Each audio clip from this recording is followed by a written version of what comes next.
Bienvenidos, bienvenidas a un video más de Estamos Juntos en Esto. En esta ocasión, el doctor Eduardo Calixto González accedió a tener una breve plática con nosotros sobre el tema de la adolescencia y el cerebro. Él es especialista en ello. Voy a leer brevemente su semblanza, pero primero que nada, Eduardo, gracias por tu tiempo, tu disposición y generosidad para compartir esta información. Siempre un honor, muchas gracias. Al contrario, voy a leer brevemente quién es Eduardo Calixto González. Él es médico cirujano y doctor en neurociencias por la UNAM. Realizó su posgrado en fisiología cerebral en la Universidad de Pittsburgh, en Estados Unidos de Norteamérica. Es miembro del Sistema Nacional de Investigadores del CONACYT, investigador y jefe del Departamento de Neurobiología del Instituto Nacional de Psiquiatría Ramón de la Fuente Muñiz, de la Secretaría de Salud. Es docente de las Facultades de Medicina y Psicología de la UNAM, miembro activo de la Society for Neuroscience y de la Sociedad Mexicana de Ciencias Fisiológicas. Su línea de investigación se encuentra dirigida a estudiar los procesos neuronales que explican las adicciones a diversas drogas y modulación conductual sexual, ansiedad y depresiva por diferentes hormonas y neurotransmisores, así como la recuperación funcional neuronal.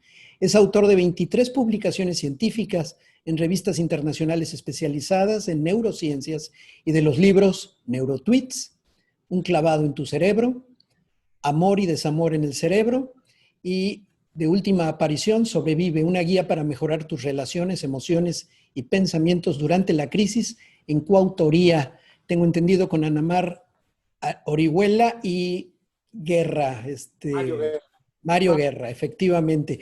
Bienvenido, Eduardo. Como ven, el tema de hoy vamos a enfocarnos a la adolescencia.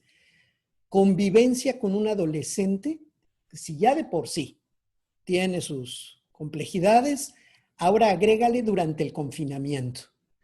El primer punto, Eduardo, con el que quiero hacer la introducción, es el cerebro de un adolescente funciona diferente. Hasta parece una pregunta retórica porque es evidente, pero ¿qué ocurre estructuralmente o qué ocurre funcionalmente que hace que el adolescente tenga en sí, por ser adolescente, y luego nos metemos al confinamiento, tenga ese tipo de comportamiento que para el adulto resulta a veces una interrogante? Entrando directamente en materia, tengo que decir que el cerebro del adolescente, que hemos pasado todos los adultos por esa etapa, se inician las operaciones formales, el pensamiento abstracto, es decir, el razonamiento sistemático, porque las redes neuronales que van a poner atención, que van a proyectar la vida, se están empezando a conectar en esta etapa de la vida. A diferencia de lo que sucede en la adolescencia, antes de la adolescencia, como en la infancia o los primeros años de nacido, esas redes neuronales prácticamente arborizadas empiezan a disminuir y a partir de los 7 a 14 años, la red neuronal empieza a crecer y entonces le llamamos poda neuronal. Es exactamente en la adolescencia cuando aparece esta poda neuronal y entonces las consecuencias de este factor es que ya no aceptan de primera instancia nuestras observaciones. Pasan de prácticamente a ser obedientes y no cuestionar absolutamente nada a no aceptarlo, y además aparece algo fundamental, el egocentrismo en su cerebro. Entonces, poco a poco ellos empiezan a ser el centro de lo que les está sucediendo y no nos damos cuenta que pues esto, que para nuestro mundo adulto, pues no representa ninguna lógica, para ellos sí. Y escuchamos cómo los papás dicen, es que ya no quiere salir con nosotros, o todo el día se la pasa en su celular, o no sé cómo conseguir que me haga caso. Aquí este es el punto esencial. Aparecen hormonas que antes no estaban presentes, que están fundamentando también esta red neuronal. Y entonces aparece algo también muy, muy, muy importante en esta crisis de la adolescencia, que en realidad no es una crisis, sino es un proceso de adaptación biológico, en donde entonces hay una madurez física muy importante.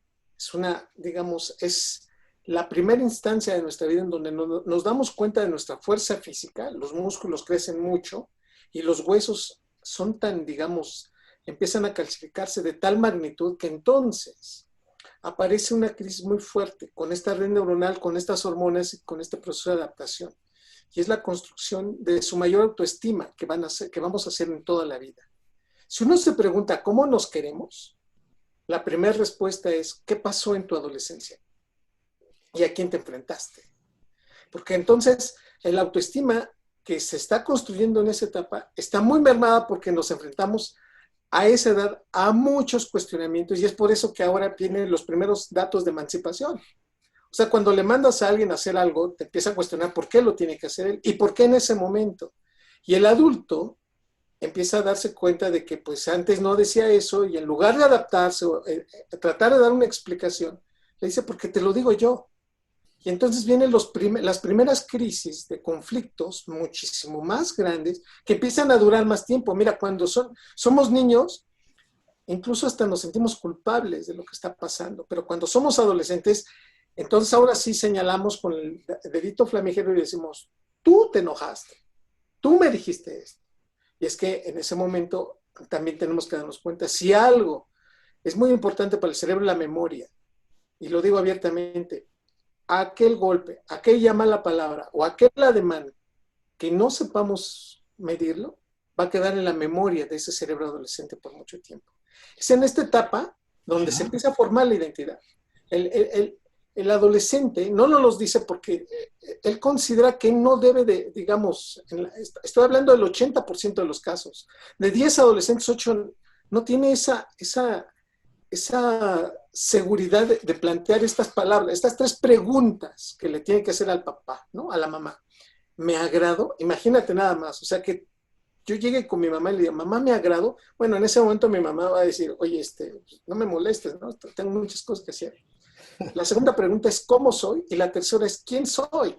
Entonces, es cuando empiezan estas 3 palabras en la construcción de estas redes neuronales y nos damos cuenta que es en esta etapa en donde el cerebro está cambiando tanto y se está adaptando tanto a su entorno, que estas redes de comunicación hacen entonces que se perfile este cerebro a el pensamiento y la socialización. O sea, ahora tenemos un pensamiento más codificado, más identificado, y se acaba este procesamiento que habíamos llevado antes, que ya empezamos a ver, pero que en el adolescente es más contundente. Antes se aprendía con juegos, aprendías jugando. Sí. Y aquí te cambian las historias porque te dicen, no, ahora vas a aprender, pero con unas reglas nuevas y además muy competitivas. Y es en esta edad en donde aparece algo también muy significativo. El cerebro, la parte conductual, empieza ya a terminar, fíjense nada más, en la última etapa de su desarrollo, contrastando con su parte congruente, objetiva y analítica, que empieza apenas a desarrollarse, a conectarse. Quiere decir que lo emocional ya está todo conectado, pero lo congruente, lo objetivo y lo analítico empieza a conectarse. Esta madurez lógica, congruente y objetiva termina aproximadamente en las mujeres a los 21, 22 años y los hombres 25, 26 años. Entonces estamos hablando que es un cerebro ávido de emociones, extraordinariamente conectado para generar muchos factores hedónicos, o sea, de sentirse feliz y al mismo tiempo con muchísimas dudas de lo que tiene que estar pasando a lo largo de los siguientes años. Duda mucho y está construyendo mucho de sus, digamos, apreciaciones que va a utilizar en la vida. Esta es una etapa crítica. Si entre los 7 y 14 años en esa casa hay violencia, conste que la violencia no la vemos los adultos porque uno dice, no, bueno, yo le hablo a mis hijos como me hablaron a mí. Entonces, es más, ya te escuchaste, adulto, cómo le hablas a tu adolescente. Y pareciera que es ya un conflicto constante, porque ya no se lo pides, por favor, se lo ordenas. Sí. No, es que así me formaron. Lo interesante, y te lo digo abiertamente, y esto me pasó y se los confío a ustedes. Estamos en una charla amigable. Exacto. Cuando un día llega mi hija de la secundaria, y me llega con las jícamas que yo personalmente le hice un día antes, con mucho amor y todo ese rollo. Y llega y me entrega el recipiente donde vienen todavía las jícamas. Volteo y le digo, oye, ¿por qué no te comiste las jícamas? ¿Tú crees que yo estoy haciendo dinero en un árbol, ¿tú crees que no me... O sea, date cuenta el sufrimiento, todo ese rollo. Sí, Yo tanto, y yo te fui por las jícamas y yo te las preparé con tanto amor. Ella se me quedaba viendo y llegó un momento en donde no era yo el que estaba hablando, era mi mamá, que a través de mí estaba dando el mismo discurso que seguramente su mamá le dijo, de una manera tal vez, de una forma adaptada en tiempos distintos. Y lo que te quiero decir es que parte de esto es que nuestros adolescentes por momentos se nos quedan viendo y no entienden la magnitud de lo que está pasando. Voy a decirlo de una manera muy particular que espero que no desentone de todo esto. El cerebro del adolescente, por ejemplo, a nivel del tálamo, hay unas neuronas que están generando atención. Y estas neuronas tienen unos genes especializados para adaptarse a los horarios de todo el día. Todos nosotros, sin ver el reloj, tú puedes decir, ya tengo hambre, porque el tálamo junto con el hipotálamo dan la señal y dice, pues hay que comer. Si se va la luz y ya no hay luz, tu cerebro puede sentirse cansado y se duerme. Ese es un cerebro normal, promedio. Pero nuestros adolescentes tienen retrasados, por ejemplo, la activación de estos genes reloj. Entonces ellos empiezan su actividad aproximadamente así dinámica por ahí de las 8:30 de la mañana, aunque estén despiertos desde las 6. en calidad de zombie. Entonces, llevamos a zombies en el coche o van caminando junto a nosotros y uno les va explicando, les va diciendo o va diciendo cierto tipo de cosas y ellos se nos quedan viendo así de, sí, pero en realidad el nivel de atención es indicativo de que no están con nosotros realmente. Si esto lo entendiéramos, la gran mayoría de los papás, entonces deberíamos resolver que nuestros hijos son más creativos en la tarde, noche, por ejemplo, que nosotros ya estamos sumamente cansados a las 7 de la noche y ellos están entrando en una actividad de creatividad, de risa, de objetividad en sus ideas y nosotros ya estamos en otro horario específico. Entender estos pequeños elementos nos dan cuenta que pues nuestros hijos, imagínate, todos nacemos con 100,000 millones de neuronas, promedio. Pero hasta los 35, 38 años promedio empezamos a eliminar cierto número de neuronas todos los días. Eso es normal. Y esto depende también de cómo duermes, cómo descansas, tu actividad sexual, si hay también cigarros, si hay alcohol, si hay estrés, si te llevas trabajo a la casa, si no descansas los sábados y domingos, pues pierdes más neuronas. Y el primer factor que a un adulto se le va es la memoria.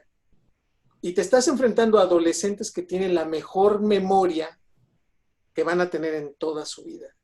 Entonces ellos te pueden recordar lo que dices, lo que no dijiste, el ademán y hasta la ropa que tú traías cuando prometiste algo. Y entonces te das cuenta que es muy claro que en ese enganche, ellos desde el punto de vista específico son más prácticos, son más memorísticos y son más objetivos que tú.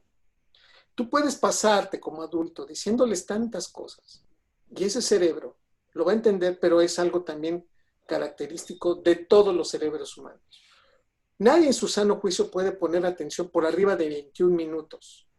Si a los 20 minutos tú no cambias tu tono de voz, no haces cambios, no te movilizas, el cerebro empieza a cambiar y gradualmente te empiezas a ir, ya no pones atención. Eso te pasa a ti, adulto. Bueno, el adolescente le pasa con mayor eficiencia. Y te enojas porque quieres tener a un robot enfrente que te esté poniendo atención. Y finalmente, ante esta respuesta, para darte la palabra, nos quedamos con algo muy significativo. Dice Joan Manuel Serrat en una de sus canciones, a menudo nuestros hijos se nos parecen y son los primeros datos, ¿no?, de nuestro gusto y de nuestra vanidad. Es lo que nos da el gusto, que se parecen a uno, pero eso gradualmente empieza a cambiar. Y nos damos cuenta de algo muy significativo. Queremos que los adolescentes se comporten como adultos chiquitos. Cuando ellos están construyendo, ya dije, ¿cómo? Ya dije, ¿por qué? Y tienen más neuronas que nosotros. Entender esta diferencia, creo que nos ahorraría muchísimos problemas. Ya lo creo, y esto deriva en muchas posibles estrategias que podemos retomar al final de esta charla, pero me llama la atención varios puntos. Hablas del proceso, la señal para el sueño o para ciertos procesos. En el confinamiento, ahora lo voy a circunscribir, lo que estamos hablando, porque tú estabas en la generalización justamente de la adolescencia. En el confinamiento que estamos viviendo, hay una gran cantidad de personas que tenemos el problema de que el adolescente no quiere dormir y quiere quedarse a lo mejor jugando o chateando hasta las 3, 4 de la mañana, rompiendo totalmente ciclos de descanso. Y muchas madres y muchos padres estamos descubriendo a los hijos en cuestiones que ni siquiera habíamos observado gracias al confinamiento, justamente. Aquí el tema es esta alteración de ritmos, la convivencia con un adolescente en confinamiento, por supuesto que es diferente, y qué elementos pueden estarse detonando en su cerebro en este entorno de confinamiento que los padres tenemos que entender y enfocar de mejor manera. El primer factor que tenemos que ver aquí en el confinamiento es que el adolescente, por más pequeña o grande que sea la casa, el limitarlo en cuanto a movimientos en sus salidas, en cuanto a la decisión de poder hacer algo afuera de casa, al verlo disminuido, genera una liberación de adrenalina y de dopamina más fuerte. ¿Esto qué caracteriza entonces? Que la gran mayoría de las personas se sienten enojadas, buscando un culpable. El cerebro así trabaja. Discúlpeme si usted me dice que no es así, todos somos así. Usted empieza una discusión pretendiendo que usted tiene la razón. Nadie discute pensando que el otro tiene la razón, pues ¿para qué discutes? O sea, Claro. uno tiene su propia verdad. Cuando a una persona le dice, esa puerta está cerrada y no podemos salir por todas estas explicaciones que ya nos dieron y quédate en casa, ese proceso genera un fenómeno que se llama síndrome Romeo y Julieta, que es el que hace exactamente lo contrario a la orden que le estás diciendo. Y esto es mucho más en esta etapa de la vida. Cuando a un adolescente que va manejando el coche y le estás enseñando a manejar, le dices, no aceleres, pareciera que le dices, acelera, para demostrar que él tiene la razón y tiene el control. Él tiene el control, claro. Segundo, cuando uno le dice a su hija, por favor, hija, mira, no tengo nada contra tu novio, pero la verdad no te conviene, estás muy chiquita. Pero parece que en esta edad le das la instrucción de hacer lo contrario y todo el mundo se queda viendo y dice, oye, pero yo te dije que no lo hicieras. Yo hablé contigo en enero y ahorita que estamos en noviembre, por ejemplo, ya te embarazaste y se siente uno ofendido. Espérame, lo que quiero decirles con todo esto, y no estoy ni siquiera diciendo que siempre es de esta secuencia, es que cuando uno le dice a alguien, no te comas eso porque te va a hacer daño, ¿qué crees? Te lo comes y dices, mira, no me hizo daño. Y esto en los adolescentes es muy dado porque liberan muchísimo más estos neurotransmisores. Conclusión a esta pregunta que tú me haces. Cuando a una persona le dices no te salga, el deseo de salir es más fuerte. Un estudio publicado en este 2020 indica que los que hemos estado en confinamiento y hemos respetado el confinamiento, nuestro cerebro, si le hacemos una resonancia magnética y aparecen las imágenes, es como si hubiéramos estado a dieta durante mucho tiempo. ¿Qué significa eso? Estamos ávidos de una respuesta inmediata. Si algo le gusta al cerebro son las respuestas inmediatas. Si tú vas esperándote a que la respuesta sea cada vez más larga, tu cerebro pierde interés. En el adolescente, por eso son los principales factores de que abrazan las redes sociales. ¿Por qué? Porque las respuestas son inmediatas. La inmediatez es algo que el cerebro le favorece. Algo que no tiene ni la televisión, ni el radio, pero que sí tiene el internet, y en especial el Facebook, el Instagram, que estamos viendo que eso favorece este proceso. Bueno, cuando a una persona le decimos que no haga algo, inmediatamente, y esto va en contra de sus deseos, le estamos motivando que haga lo contrario. Y como se lo mantenemos, entonces ahora viene la molestia. Y entonces genera un enojo constante en donde siempre el cerebro busca un responsable, un culpable. Y el culpable es la persona de más, digamos, jerarquía que hay en casa. Claro. Puede ser en el salón de clases. Y entonces discutimos con la mamá o discutimos con el papá. Y mira, entre nosotros, como papá, no nos ponemos de acuerdo y le decimos, eso díselo a tu mamá, ¿no?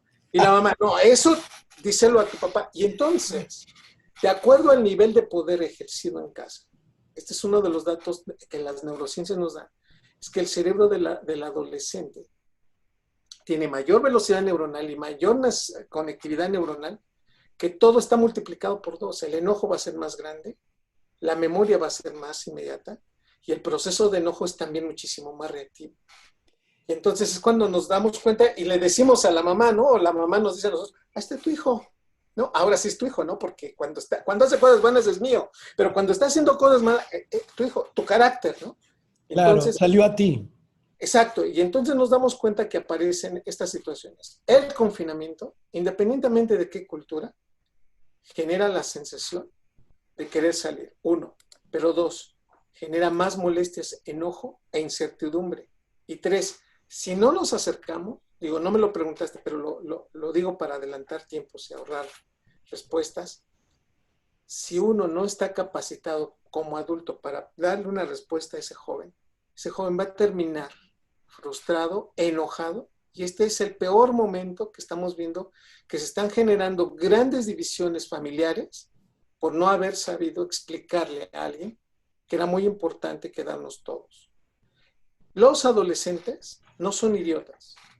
Si tú le dices a un adolescente cuál es el objetivo de lo que se quiere y lo tratas como adulto, pero con una explicación, el adolescente va a reaccionar en el 91% de los casos y lo va a entender, va a decir, ya entendí.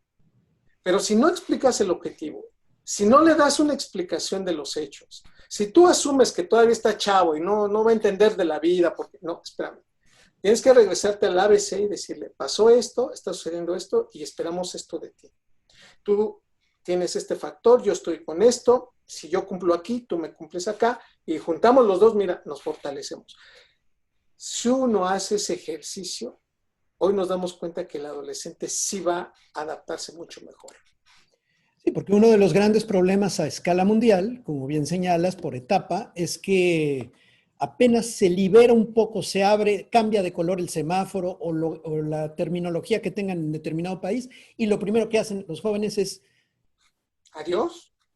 no solo eso, sino no tomar ninguna medida de precaución y Sí, vuelve el por pico supuesto. de contagio, ¿no? No, y espérate, porque dice uno, bueno, lo tuvimos, ya llevamos 5 o 6 meses, ahora imagínate, 7 o 8 meses en donde tienen todas las hormonas A todo lo sobreactivas, que da. específicamente la testosterona, los estrógenos en ellas, y esta sensación, nos damos cuenta que incluso lo vemos como proceso biológico, cuando los seres humanos estamos en peligro de extinción. Esto viene desde la biología básica, cuando una especie está en peligro de extinción, la actividad sexual se triplica y hay Claro. mayor número de embarazos. Lo vimos en el ataque a las Torres Gemelas, que uno diría, ay doctor, qué ejemplo. Eso nos los dio un antropólogo. Un simple ataque terrorista a Nueva York, a Manhattan, digo, por todas las luces que tenía y todo lo que es Nueva York para lo que es a la humanidad, nos dio pauta que en el 2001 nos dimos cuenta que para el 2002, y esto llegó hasta el 2003, se triplicaron el número de nacimientos en Manhattan. Y dice uno, ¿y eso qué tiene que ver, doctor, con lo que estamos hablando de los adolescentes? No, espérame. Cuando se siente un estrés afuera, cuando lo tienes confinado, entonces el cerebro entiende, por una actividad directamente relacionada con el hipotálamo para liberar hormonas, busca ese factor que la genética entonces se reproduzca y los genes se queden, mis genes, en este mundo, porque el gen es egoísta, y entonces, mira, no importa con quién, pero ya está mi gen ahí. Se Claro. van a triplicar el número de nacimientos. Yo por eso les digo, si esto no lo vemos venir, si no lo vemos como adulto, entonces, por favor, no caigamos en el, pero yo qué hice si he sido tan buen papá contigo y las madres lloran todas abnegadas, porque no lo subimos a explicar. La pubertad cambia la función límbica de nuestro cerebro. Lo vuelvo a decir, la pubertad cambia la función límbica. ¿Y esto qué dice? Pues ya tienen más erecciones y tienen más lubricación y tienen deseo por el sexo opuesto.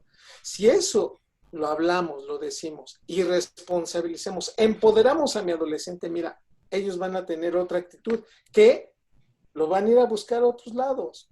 Claro. Entonces, si tú me dices, es que tenemos problemas con... No, no hay ningún problema. El problema es de los adultos que no sabemos adaptar esto y que no se los explicamos. Nada más para terminar. Hay una proteína que se llama quispeptina. Quispeptina. O sea, quis como beso en inglés, peptina, que es un péptido. Esto se descubre en Hershey's, Pensilvania, por eso le pusieron quispeptina, porque Mira. allá se produjeron los primeros chocolatitos estos que le llamamos los quises. Quises. La Universidad de Hershey, allá. Haz de cuenta que la quispeptina es como si tuviéramos un switch aquí, y a partir de liberar quispeptina cambia totalmente la manera de pensar de un ser humano. De que era todo juego y ve todo que es risa, a cuando hay quispeptina hay sexo, y eso me gusta, y hay orgasmos, y esto representa masturbación y indicia el cambio desde el punto de vista físico. Las mujeres con quispeptina empiezan a ovular, por lo tanto viene la menstruación, y los varones empezamos a tener deseo sexual. La vida ya no va a ser la misma. Hagas lo que hagas, te lo lleves a Groenlandia, te lo lleves a las islas, hasta allá lo más alejado de la humanidad, va a pasar eso. Contexto. Hay una retroalimentación entre el cerebro y lo social. Y es que tú crees que haciendo todo, papá, para que no lo toquen afuera o no la toquen con ciertas información, no va a estar ni siquiera el 20% en su nivel de atención cuando ella aprenda todo esto, cuando él lo aprenda. Claro. Entonces es más importante capacitarte, es más importante que tengas información y te des cuenta que pues aquí empiezan los problemas de las enfermedades de transmisión sexual, los embarazos no deseados, que es un problema real con nosotros, y de las adicciones, ¿no? Ahora, la mayoría de las madres y padres estamos en el terreno del discurso y del sermón y de la moralidad o de, ve tú a saber con qué enfoque. Y pues nos quedamos muy cortos en estrategias, en acciones concretas, pues para que nuestro hijo realmente entre en razón sobre aspectos que son indispensables en este momento tener en cuenta. Entonces, resumiendo o tratando de sintetizar, no todo el funcionamiento cerebral que nos has explicado muy claramente, sino a nivel estratégico, es siempre habla con tu adolescente como si fuera un adulto completamente racional, dándole todas las razones, todos los elementos para tener un poco más de oportunidad a que realmente responda. Si tú solo impones, si tú solo tratas de manejar las cosas por autoritarismo, que no autoridad, sino autoritarismo, pues definitivamente el fracaso está garantizado. ¿Qué otro elemento a modo de conclusión, Eduardo, podrías plantearle a las familias que nos están viendo y que pues estos videos son en apoyo para ellos? Sí. Yo quiero, digo, sin rollos moralinos, lo que voy a decir es netamente un proceso que sucede en el cerebro, que activan las neuronas y que permiten aprender y dar una mejor contención. Yo lo voy a enfocar en dos pasos importantes. El primero, enseñar límites sanos. 2, supervisar. 3, incentivar positivas. Porque le hacemos más caso a lo negativo que a lo positivo. Y cuando tu adolescente tiene aspectos positivos, dicen, pues es que pues era su obligación. No, espérame. Hay que decirle, eso que hiciste, lo hiciste muy bien. Supervisar, enseñar los límites y tener compromiso mutuo. O sea, eso es fundamental.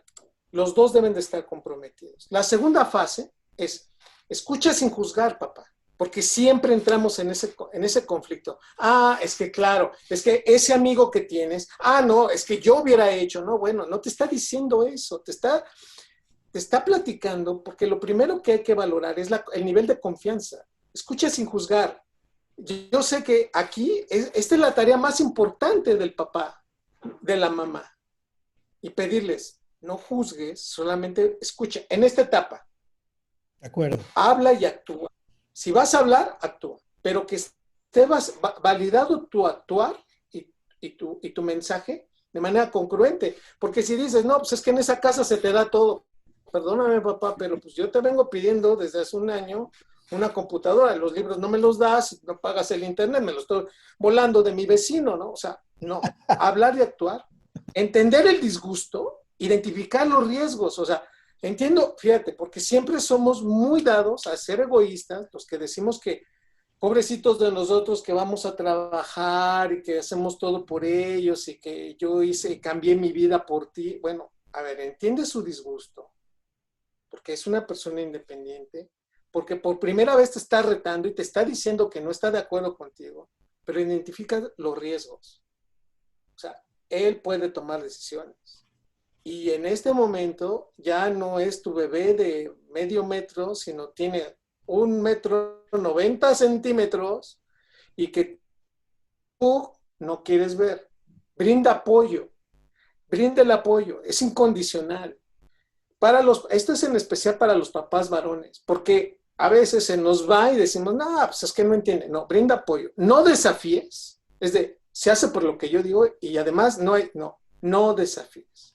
Y Bien. inmediatamente va ligado con este último, llega a acuerdos. Llega a acuerdos. O sea, mira, yo entiendo que esto no te gusta, entiende su disgusto, brinda el apoyo, no lo desafíes como segunda etapa. Y en la primera, para evitar esto, pues enseña los límites, supervisa, incentiva las actitudes positivas y el compromiso mutuo.